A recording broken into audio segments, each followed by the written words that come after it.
tong ni aging Marso, pagka Marso 10, birthday po tong Martin. Karon Agustin, Agosto 10. Mau ba? Sabi nyo tanan ay mga suki ug wagin magsuki, ang labing awahe. As kang paita nagharag kulatag mayo ang Luzon. Sus luoyag yun ang Calabarzon area kaning Cavite, Laguna, Batangas, Rizal ug Quezon mo'y gikulatag tamas ginhawa sa uwan nga disangko sa grabing baha dito sa Luzon area. Lakip na dito sa mga lugar sa Bulacan, Metro Manila area, haskang daghanang gibahaan. Apil na ang giingon nga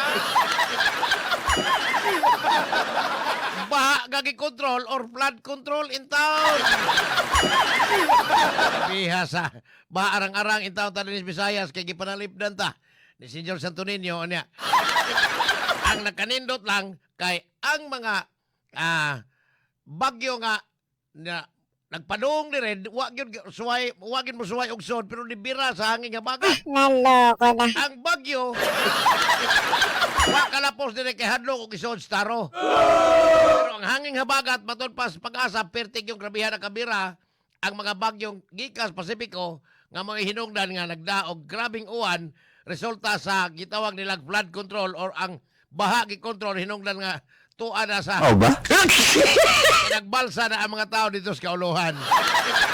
Kanya, sa laing Aritas Balita sa Aritas Balitas Lokal, si Conchal Jose Avilenosa, nagkatubang ni Dakuha po na yun, nagkatubang ni kasong extortion o istapa sa, dito sa Makati City Prosecutor's Office o laing kaso na dito sa Ombudsman, kabahin ni sa yung kaso dito sa istapa ni o extortion sa sa Makati City.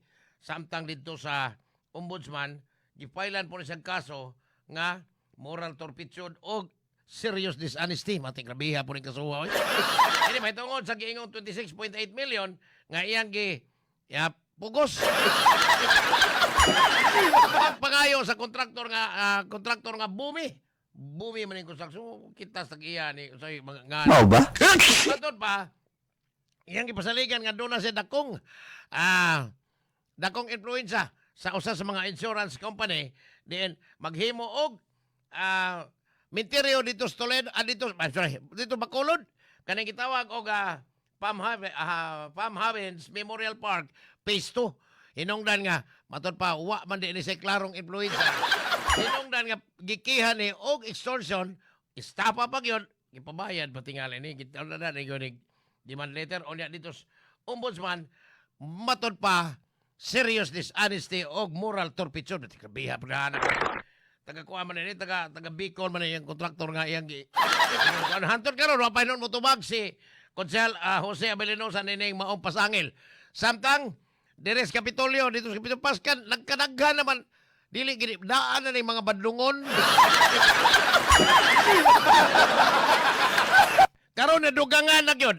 Naklaro na ni atong niaging Huwebes nanawag mi diri ni Dr. Mary Rose Bingkoy, Dr. Masias Kuan, Dr. Iring. Nanawag mi niya kay kabahin sa grabe na gyud nga pagkanaghanang nagbagulbol aning African swine fever. Ang among pangayo ato update lang kay doon na to'y gipakanaog si Governor Pambariko atong executive order nga nagbando nga sud sa 45 dias matod pa dili pasudlon ang mga baboy gikas Negros, baboy nga buhi, inihaw or mga linoto dili pasudlon diri Cebu. Matod pa gi-extend di ini pero ako tang pangutanon paras mga dili tigbasa og mga newspaper pero hangtod pag ako pag yung giteksan nga nag-text pag ko ni Dok tawag ko nimo for interview ni siya human sa aman mo tumaga human sa program na ko diri niingon siya nga misa diri wa ko kadungog sa imong tawag kay saba kay dunay sound system. So, i-consider na to pagkaugma Biyernes atong Biyernes gitawgan ako usab. Akong gipangutana Dok, nanganawag minimo wa man gihapon nimo tumaga. Karong orasa nagbisa na gihapon diha sa Kapitolyo. Apan, wa na gyud mo reply ang kanahan. Luna di gani sila meeting sa agriculture o sa apel ang agriculture basta sa crops o sa kuan livestock wa pod motambong ang giingong numero 1 tapulan din ni bayhana. Loko na. Arang-arang na ro gamay ko no si Roldan Sarayna katong provincial agriculturist kani update na kani ato perti man punit pagkatapulanan. Awa! Samtang di ay lain badlongon karaan badlongon to matabatang bars tribunalo. Himaw anheno mga badlongon. Kanang hingalag Rodel Buntoyan nga hipi dia spinro nganong gi-retain maning gobernador Pam nga mga tao maning lalay. Kamatot pa kini de Rodel ang iyang amo tinuray kanang hingalag Kaiser Nior. Trabaho mga gobyerno ang imong amo ang katawhan o niya si Gobernador Pam mo ay imong commander. Dili mo sugot ang gobernadora ng imong binuang niya. Kinagana kinanugan kung tinuod ni tagpilam kay madawat nimo gikan Kaiser. Ikaduha, ang gobernadora dili gusto anang binuang kay ang ihap transparency o corruption free nga paglumalas sa lalawigan. Dili ganahan ang gobernadora ni Rodel Buntoyan. Kapit ka naghanag binuang niyang wapahisakpe. Loko na. Ang problema niya, si Rodel Buntoyan o si Kaiser, kanang hiyalag Kaiser, Nior, pananglitan lang, o ako kay bawas yung mga pilido. Awa! Kung magsige na nyo, masakpan ganin mo si gobernador, matay mo, bulabog mo. Naloko. Rodel Buntoyan, busog naman hinoon pero maparihan ni siyang amo nga, giingong, pirti ng dato, human ni Bias Kapitolyo, katong gipasangin lang, nanguot og lubot nga si Bals Tribunalo. Awa ba?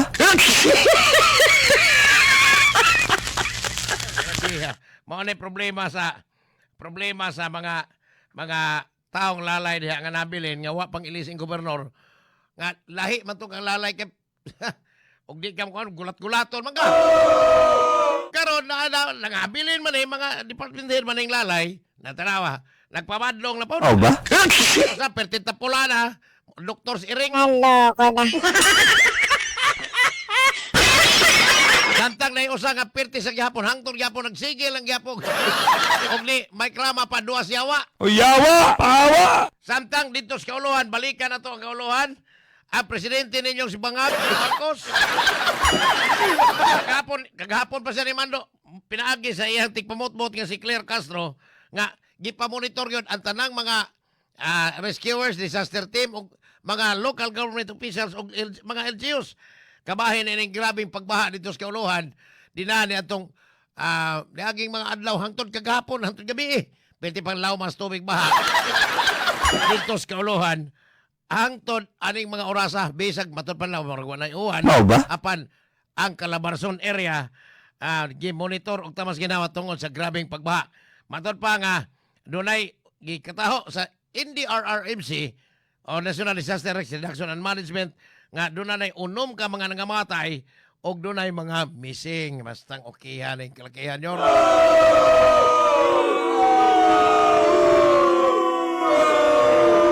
No, ay kaya mga pobreng Pilipino nga nagbayad og buhis kay kawati gipasangin lang bagitang kawatan Martin Romualdez. Ano ninyo ha? Samtang matod pa sa Philippine Coast Guard, doon gatusan ka mga pasahero po ang mga stranded tungod kay di malabang, dili biyahe ang mga sakyan ng pangdagat tungod sa kadagko sa bawd. Gagola na. Ay, mingon man ang mga pasahero nga. Sakala may bahalag na kong bawd, kay total, og maluno, di man na mo ang barko. Ugba, kuno, ingnon ako, butangan ako word kuno. Naingon ang Department of Energy nga muus-us kuno og tag 5 pesos matag litro ang krudo og gasolina. Basta kay ilang bana-bana pa ni. Mahibawaan ni ugma mao nang niingon kog kuno kay sila kaning DOE ato ni aging semana ningon sila nga muus-us og tag 2. Ang yay pagresulta 73 tabos. Awa ba? Ano resulta ni atol sa forum nga gihimo press conference forum nga gihimo niadto ni aging semana sa Cebu Chamber of Commerce and Industry President nga si Regan Rex King. Regan Rex King. Laki gini King man siya. Ba?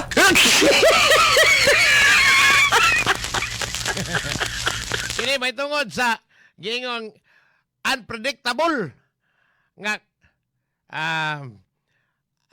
isyo kabahin sa logistics kuno kanang mga supply.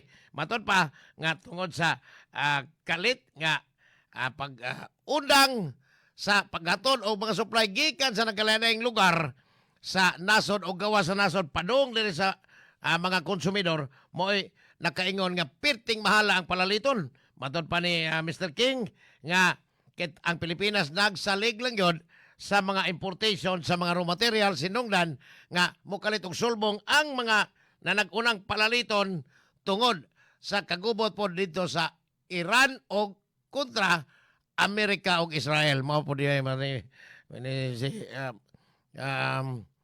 McDonald Trump ang ining ilisag Jollibee. Naloko na. Karong adlaw may bawaan yun kung kinsa gitong mga giingong mura kunog chapsoy nga mga kanang recipient sa giingong confidential funds o intelligence funds ni Vice President Sara Duterte. Kani matod pa ni Deputy Speaker Paulo Ortega V nga ang commission or audit hipe kare duha na ini sila si Roderick Wamel ato ni aging semana karon lain na po ng taga ICPAW Intelligence and Confidential Fund Audit Office lain na sang isalang karon actually naka initial na ni atong Miyerkules si Silene May Del Ocampo nga matod pa ni Deputy Speaker Ortega nga ang maong at ICPAW Chief hibaw-an yun og asa dapita sa 800 kapin ka mga acknowledgement receipt. Kinsa ang lunay tinuod nga nga. Mao ba? Kini gibutiyag na ni Attorney Lorna Capunan nga doon ay mga Mary Grace Piatos, Renan Piatos, nga matod pas mga gutsinanggo makita na ni mo diyas grocery. Chichirya ni, ha? Samtang nga, di apay hinganlan og Miko Harina nga makita ni mo sa mga bikiri. O gitawa na pag hinganlan og Andy Lim. Ngit-ngit. Mao ba? Alejandro Piquet. Di insik na ko ni. Insik ni. Matod pa sa Philippine Statistics Authority, kining maong mga ngan, wa ni sa lista base sa ilang gipangayong dokumento. Wa ni sa listahan o record sa Statistics Authority ang mga ngan nga Andy Lim, Ngit-ngit o Alejandro Piquet nga injik. Basik to na China.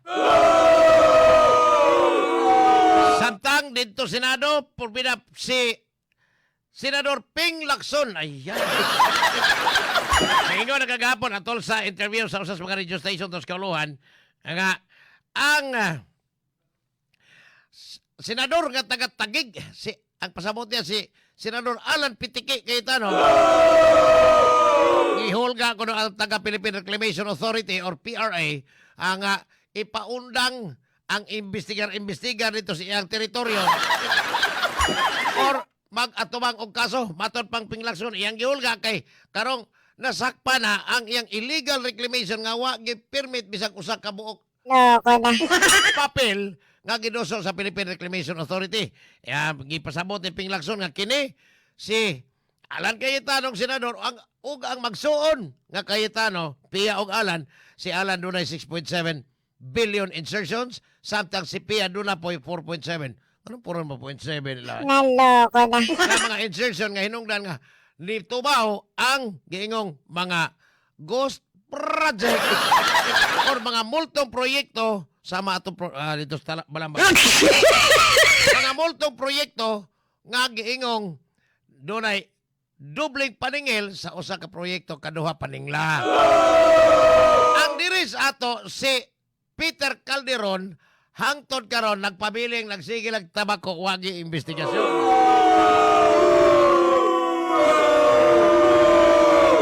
Samtang karong adlaw pod unta, karong adlaw. Posible unta nga dunay gitawag nilag investigasyon. Siging awhag ang katawhan kato mga kontrabangag nga mga katawhan dili ni mga DDS tanan kundi ang mga taong nagkinahanglag investigasyon o gustong motanaw sa mga taong maprisong mga kawatan. Pero ang bagong chairman sa Senate Blue Ribbon Committee, Senador Erwin Toplok, ay siya man ang bagong chairman o niya naasabod man giingong nakasapi man gipasangin lang ning nakasapi sa iyang kaubang kongresista sa ilang party list kani adto nga si Edvic Yap. Hinungdan nga na-freeze ang asset ani, ambot kang Erwin wa pa man. Ba? Matod pa nakabahin sa dagkong binalitang kwarta tungod sa mga bugos o mga ghost projects po ni atong yan lag Edvic Yap. Wa na'y plano, matod pa ni Erwin Tulfo nga wa na sila plano nga padayon pag-imbestigar ang Senate Blue Ribbon Committee. Pinaagi niya kay naanak ko nos ombudsman, nag-istorya na ko no sila. Kay ngilad kayo kung mag-imbestigar ang Senate Blue Ribbon Committee, pinanguluan ni Erwin Tulfo nga siya numero 1 imbestigahon na